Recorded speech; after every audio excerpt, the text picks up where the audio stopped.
Please welcome from Accelerator 100 Plus, Carolina Garcia.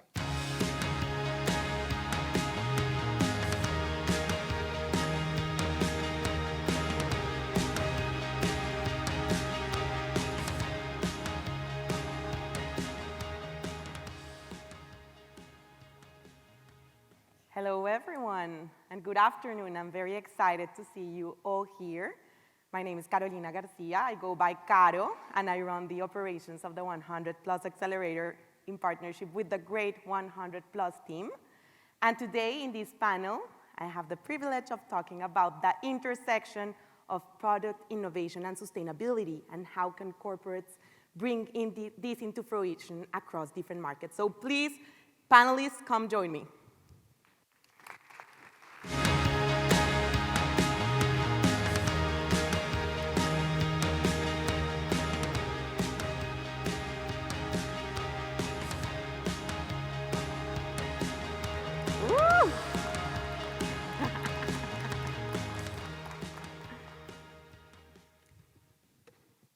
You know, as kids, we always dream about the future, and we imagine so many products, right?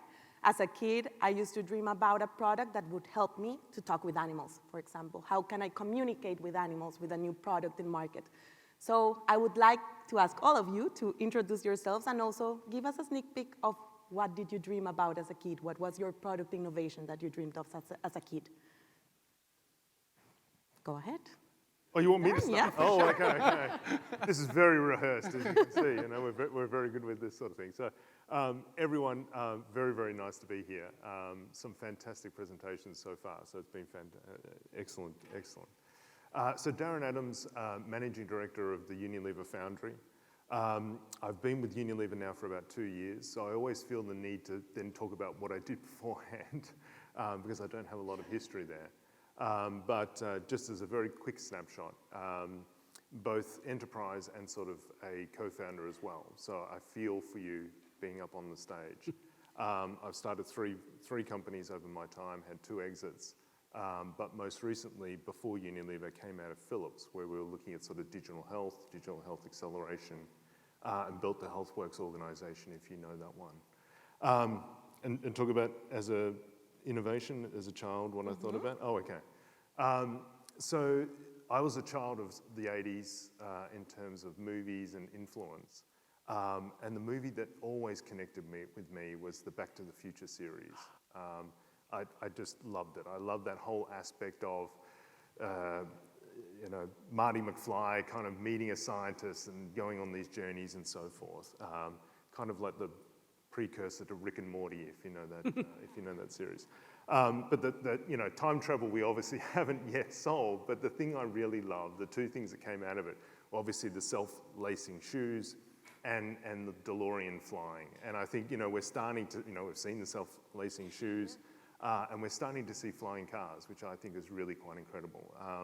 The one that just came out of France recently is pretty amazing. So we're starting to see that come through, and I think that was something that's pretty cool. That's great. There's no sustainability aspect. I apologize. They're probably the most unsustainable things He you was could have. flying on solar. Yes, exactly. Yeah. Well, Back to the Future is now on Broadway. You should go and see it. Oh, on Broadway? Yeah. Oh, God. Okay. Liz, what about you? So it's kind of similar. One of the things I'm also a child of like the 70s and 80s. I used to watch this program in the U.S. Called Knight Rider, I think it was called. And it was about crime fighting, good versus evil, and it was this good-looking guy that could go out and solve all kinds of problems. Yeah.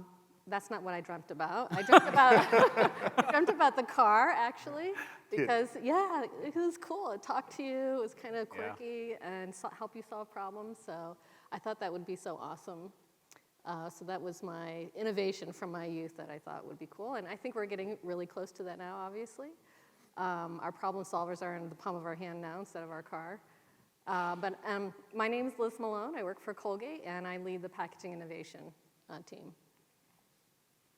My name is Faisal Zanjani. I lead what we call open innovation, which is working with a lot of these startups, as well as research strategy at the Coca-Cola Company. And I was thinking, we are not a very imaginative bunch. We all like cars and flying cars at that, I think. When I was a kid, I think that's exactly, I just wanted to go to the moon and come back on our car. That's what I wanted, a car that will take us there and bring us back in the morning to evening.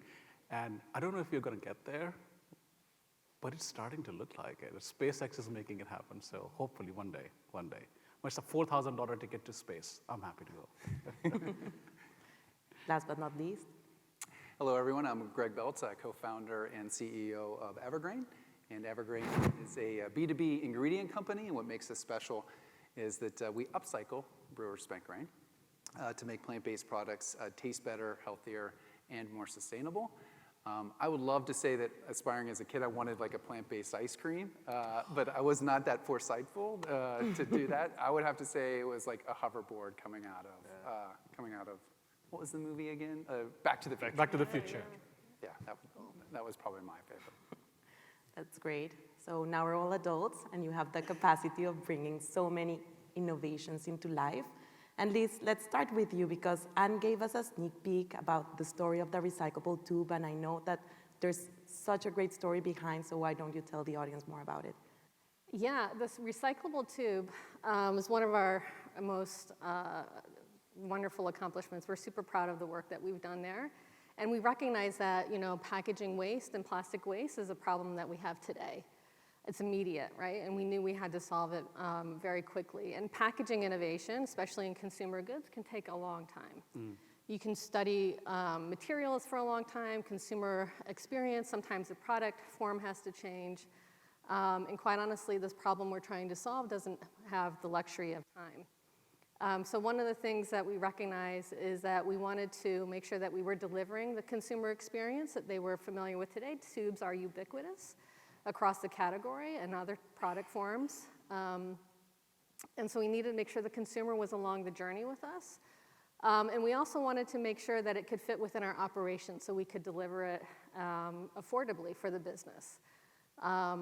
And in a rapid way as well. And then the last thing, of course, was the end of life, which was the intention of the recycling, is making sure that it fit into a recycling stream that was available to consumers. And as Anne said earlier, it's the number 2 plastic, it's the plastic that's in detergent bottles and milk jugs, and it has an established stream. So coming those 3 things together, bringing them together, was the thing that made this opportunity really feasible for us.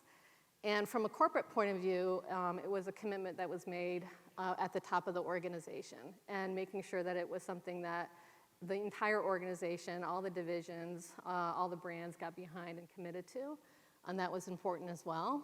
And then the last thing we needed to do was make sure that all tubes were recyclable. So we patented the technology that we developed for our tubes that we're using at our high-speed operation, and we wanted to make sure that all tube makers could do the same. Because recyclers don't recognize one tube over another. They don't look at a Colgate tubes versus Signal tube, for example. They all have to be recyclable. So we opened our patent, and we invited all the tube makers to join us on this journey. And they accepted, and we now have our partners along the journey with us, also producing recyclable tubes. That's excellent, such a great story. And we'll see great packaging innovations coming up next. But Faisal, you were just mentioning that emerging technologies such as AI can unlock the plateau that we're seeing in some innovations. How are you seeing the role of these emerging technologies in product innovation and sustainability? Well, let me first start by saying that somehow AI is the magic dust that everyone sprinkles on their startup. So last year, if you want to talk to any startup or to a VC, they didn't start a sentence without saying the word blockchain. And now it's AI. So there is a lot of fluff around AI, but there's a lot of real, actual products and services that are being developed. I think Mustafa Salman was talking about this just a couple of weeks ago on interactive AI, not just generative AI. And there is a lot happening in that space, especially in product development, packaging, I'll come to in a minute as well. The idea of doing in silico testing, where you don't have to do tests in real world, which take 2, 3, 4 months, and you can do molecule discovery and validation in silico in the computer within a few hours. That's not possible without a lot of data and an ability to handle that data. And often that data sits inside the trade secret walls of the company, so you have to go and make that happen inside.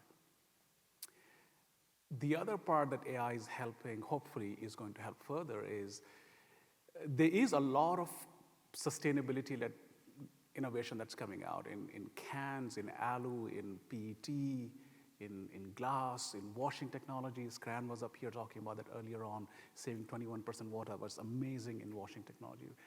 But there is more that needs to happen from material science point of view.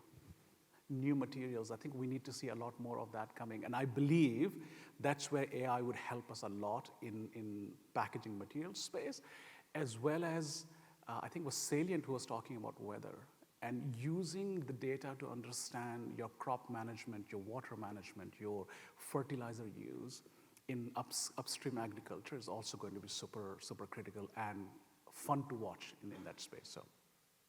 Well, AI goes hand in hand with science and technology. And for Unilever, the Foundry has shifted from marketing to science and technology. How's that, and what's the perspective for the future?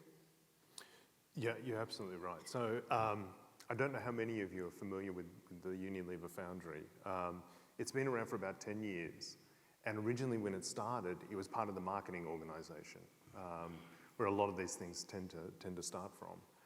And really, when it started out, it was here to really bring digital marketing and e-commerce, et cetera, to the organization, which if you think sort of 2013 was very, very, not that long ago, but a long time ago in terms of innovation years. Yeah. It was, still in its early phase. Recently, we made the decision to transfer Foundry into the science and technology world. And the reason for that was kind of twofold. One is that we felt that that was the real area where we really needed the external ecosystem to lean in, right? We needed those collaborations to happen. Because at the heart of it, the Foundry is the collaboration vehicle for all of Unilever. So working really across everything from skincare to ice cream. I hope you had some of the Unilever ice cream out there beforehand. And that's really what we're there to do. But in terms of that transition, we also have realized that we're starting to work on really big bet challenges across the organization. And a lot of it is in the sustainability world, right? Like if you think about sort of the challenges around regenerative agriculture, net zero waste, carbon to value, et cetera, these are all brand new topics to organizations, right? We're all learning to how to address it, not to sort of spot use cases, but really holistically across the organization. And if you think about it, those capabilities, that knowledge is not inherent in the business, right? If you think about manufacturing, if you think about core ingredients, we know that inside out, right? For all the organizations that we belong to, that's what makes us, fantastic. But when you start stretching into these other areas, we don't have a lot of that expertise. So, organizations like Foundry and other groups are really here to then say, right, how does an organization like Unilever, with the challenges that it's trying to push forward on, the great things it's trying to do, actually collaborate with that external ecosystem? And, I really loved what Macy was sort of talking about at the start, with your experience in running a startup. There is so many challenges that you can go through in sort of working together with an organization of that size. It can kill you, right? And I've been through that scenario where my one customer almost drove us into the ground. And so the Foundry is really here to steer those two organizations together, right? To help them cross those barriers, those challenges of introduction all the way through scaling and hopefully to some kind of tangible outcome. We have an ambition as the Foundry to produce $500 million worth of new value for Unilever over the next 5 years, and we strongly believe that it's with people like yourselves, especially in these evolving areas. So yeah, that's really what the Foundry is. Exciting new journey for the Foundry on science and technology. And of course, with science and technology, we can do so many things. We can even turn spent grain into leather. And Greg has such a great story to tell about spent grain. Yeah, right? I was so excited to see that, by the way. But like Darren, the story of Evergreen, Goes back a long time, goes back nearly like 10 years, and originates with an AB InBev. I was in a supply chain role responsible for brewery byproducts. And for those of you who aren't familiar, basically barley goes into a brewery, goes into a gigantic vat, it's heated up, and the brewers solubilize the starch, and that later goes on to fermentation. And then what's left over, the beer industry calls spent grain, but that spent grain is a misnomer. It's actually a great source of protein and fiber. And that protein and fiber is intertwined like my fingers. And historically, it's been sold as animal feed. And I was a part of a small team, and we said, boy, there seems to be like, this is before the plant-based movement, right? This is 10 years ago. And we thought, boy, there could be some better ways to upcycle that nutrition and provide that opportunity directly to the consumer. And we looked at a lot of different ideas, and luckily we came across a brilliant food scientist. Her name is Dr. Elke Aaron at the University of College Cork. And she said, Greg and team, like, you're really, really onto something. Because at the time, people were like, Greg, you're wasting your time. But she gave us that confidence to move forward. And then fast forward, there was a lot of technical challenges in separating the protein and fiber to produce like an amazing, amazing ingredients. And she helped us solve those technical challenges. And then about 5 years later, we created Evergreen. And through, just like many of the startups that are here, going through pilot scale to small scale to large scale, Evergreen is on a similar journey, and we just reached a large scale with a protein isolate facility in St. Louis, and now in consumer products in the US. So really exciting journey, and great to be a part of it. Yeah, thank you. Cool. So exciting, can't wait to try them all. And spent grain, it's also a great alternative for packaging. We'll see some exciting startups that are also working on packaging. So Liz, going back to you and your journey in innovating on the packaging space, how has this changed in Colgate? What are like the new trends that you're seeing within the business? Yeah, so packaging, I think we've done a great job with, as a community of consumer good companies, I think looking at, how we address the challenges with our packaging and sustainability. We're all on the same journey to make our packaging recyclable, and to kind of use the example of like the recyclable tube to take advantage of existing streams. The thing that makes packaging challenging is that, we need to provide the consumer a great experience, a stable product. And so we really are trying to focus more of our development now on early and upstream materials, so that we can focus on, driving to the next generation of sustainable achievements. So that's where our focus is currently. Well, insights from Colgate, but Darren, I'm curious about you. You're new to the role, and you've been in Unilever for a year. Can you give us a broader perspective of these trends that you're seeing in the CPG industry? So what am I starting to see come through, right, in terms of innovation? I think there's two things I'm starting to see. One is process, and the second is sort of product development. And on the process one, what I really mean by that is that when I think back, to the first company I set up 20 years ago, there were none of these types of things. There were no accelerators. There were no places where you could meet other startups. We were like this sort of little cult group that went around saying, hey, this is what we do, this is who we are, and we tried to find other crazy people. So we never really had this sort of environment. And when I look back on the last 20 years, that has evolved. It went from sort of, people in a back room trying to do something to then, one-to-one collaborations between corporates and startups. I think the next evolution, when we are trying to tackle some of the big challenges that we talk about, like that we're talking about today, is when you start creating ecosystems around sort of innovation development.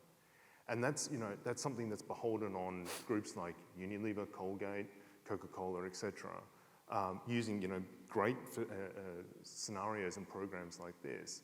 But how do we come together to bring weight to certain topics and bring the supply chain, the procurement groups, the in-between organizations who are going to help you scale to really participate, right, and be a part of that solution growing. Because no longer is it just one group operating with another with a dream to sort of produce something, although that still can work. But if we're going to solve regenerative agriculture issues, if we're going to solve waste issues, water issues, it's a whole variety of players.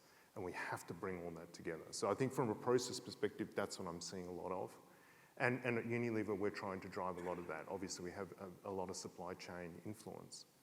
The other side on the product, I think the big part for me is how we start to bring manufacturing down to an individual level, right? Which helps to cut out waste. It also helps to really meet the consumer's needs. And we've talked about this for a long time. We've talked about personalization or customization, depending on how you think about it. We've also talked about big data being applied to consumers, et cetera. But I think where we're starting to really get to is the coming together of both software and hardware, or data and devices, if you want to take it from that perspective.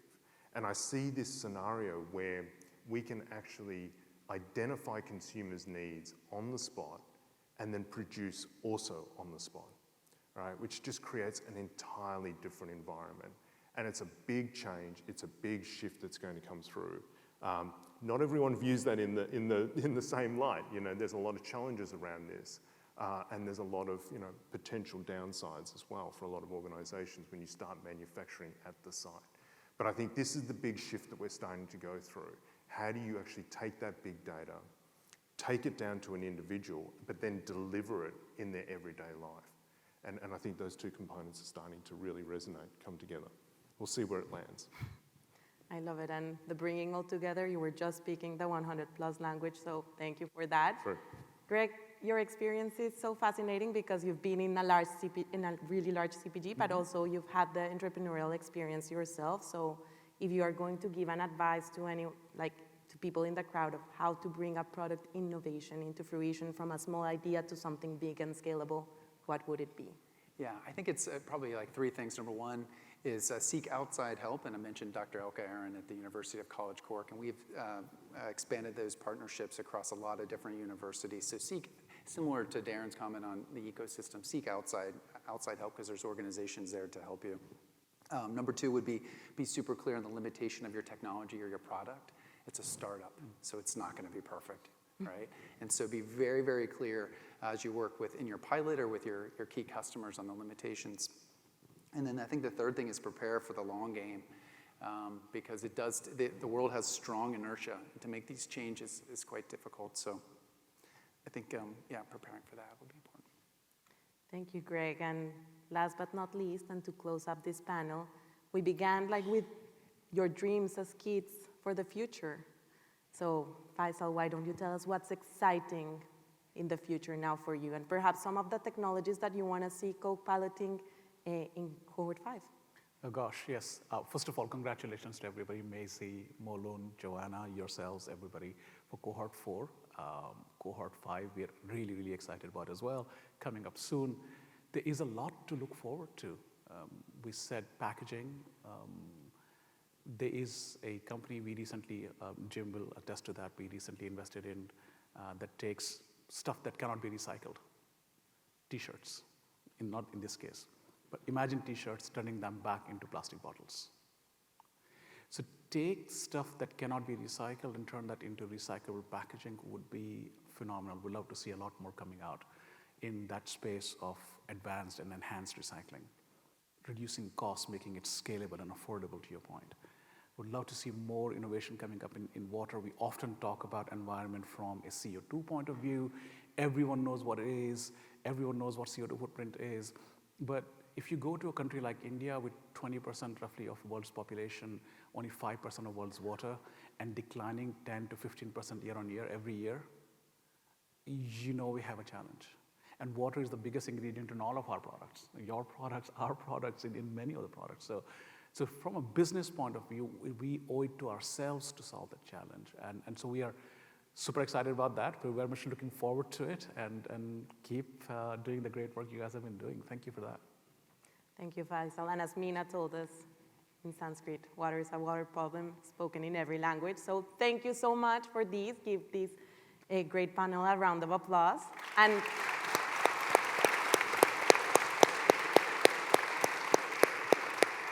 we'll leave you now to be inspired by our great startups. And coming up next, an alumni, Dennis Shi from Sunman. All right, thank you. Thank you, everyone.